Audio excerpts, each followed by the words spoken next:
The next Sassa grant payment cycle is in 2 weeks' time. However, some recipients haven't received their September payments, and the past 3 weeks have been chaotic following a post-bank system glitch that prevented Sassa from receiving their money, or Sassa recipients from receiving their money. And government has apologized to all affected parties and assured outstanding payments will be made.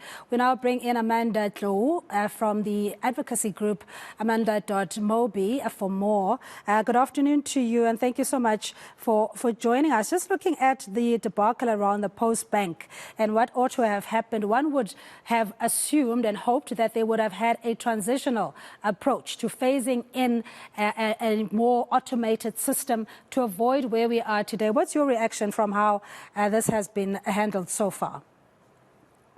Good afternoon. Thank you for having me. So our biggest problem is that as this issue had been going on, there was no other solution for people to still access their grant, right? So it has been treated as an issue of a system that needs to be fixed, and there were no answers for people on how else they could get their money. So our other biggest issue is that while Sassa and DSD and Post-Bank had been trying to work on fixing this glitch, they had no other solutions or other measures for people to access their grant. Yeah, and I mean, you would have hoped, especially what happened under the erstwhile minister at the time, Bafedile Dlamini, that this would have been a priority, especially when it comes to a state-owned entity such as the Post-Bank. I mean, there are systems to try and test any other process, which is not always 100% perfect, but to prevent any possible failures, you need to have tested it. But here we are now, where government, we're told, they're saying that recipients will receive their monies for September. Do you have a deadline? Do you have any idea? Maybe you are more the wiser as to what the solutions are. So there's no deadline. We have no idea what is going on. The latest update we have gotten was that the system has been fixed and that everyone has gotten paid. But the same people who have reported to us that they had not received their grant are still reporting the same thing. So we work with a group of goggles based in KwaZulu-Natal, and some of them have only gotten half of their money, and some have still not gotten paid. And what they have been told is that they will get double the amount in October. So we have no way of knowing if that is something that will happen. And again, it shows some level of neglect with this whole system change, because we understand that technology can fail sometimes. But even with that, when a system change is about to happen, there needs to be, assurances and extra measures to ensure that if anything goes wrong, then there's an alternative that people can use to get their grant. So as we stand, people are still do not have any idea what is going on. The message is that the system is fixed, everybody has gotten paid, but what we are getting on our side is that people are still struggling to get their grant. And so, as you're saying, these are not just numbers or statistics. These are elderly people, ogogo, omkhulu, omas and opas and tanis, many of whom also have dependents, and their sole income is just that pension that they would then use for food and other necessities. And it's really just, I think for me, an indictment on social development and the entire value chain in their failure to ensure that the payment is done. I mean, they had one job: just make sure that the money is being processed. Yes. No, it is really sad to watch. It is appalling that, our elderly, our senior citizens have to make plans just for this month to survive. I spoke to one gogo who told me that she had to resort to using the child support grant for her grandchildren to get some of the most urgent needs, because she still couldn't access her grants.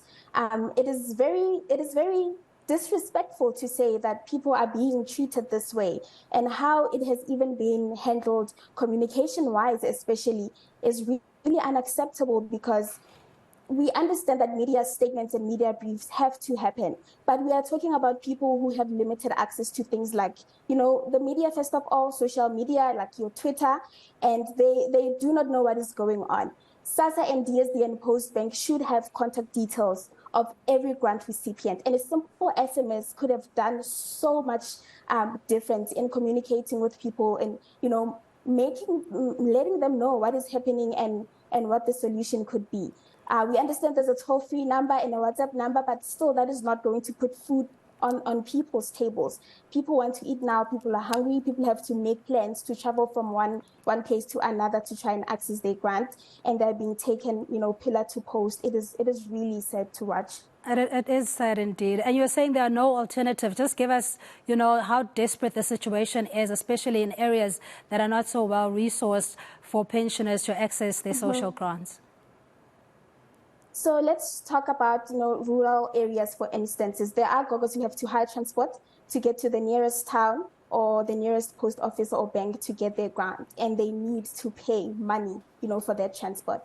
And now you have an issue where people are making loans. People are getting in debt just to travel and to try and get their grant. And when they get there, there's no money. Now they have to make another loan just to travel back home and put food on the table and buy medicine, because I think everybody knows that our elderly need medicine because they struggle from different illnesses. And when there isn't any money to help provide that or to finance that, it becomes a big problem for them, and they have nowhere else to turn to. That is the biggest, saddest thing, because they have nowhere else to turn to. There is little communication about what is going on. There are no clear answers for those who have not gotten paid about, am I even going to get money? Some of the gogos were telling us that we don't even know if we will get the money next month. There is no trust that something like this will not happen again, because the first time it happened, it was supposed to be the last time. It shouldn't have repeated 3 or 4 times, right? So like I said earlier, is that there's a level of neglect going on here, and there's little consideration for the lives of people who are relying on the grants to survive. Tlou, thank you so much for your time. And, as a progressive nation, obviously we're being judged by how we treat the most vulnerable, in this case, the elderly and those who are dependent on child grants, not being able to receive their payments due to a technical glitch or some explanation that has been given so far. So we were speaking to Tlou Seopa. She's from the advocacy group Amandla-dot-Mobi, assisting rural beneficiaries of Sassa grants to try and access their money as speedily as possible. At this stage, there's no deadline for those who have not received their payment, but we hear from Tlou that there has been a promise made from social development that they would then give their money in 2 batches or double the payment to make up for the shortfall.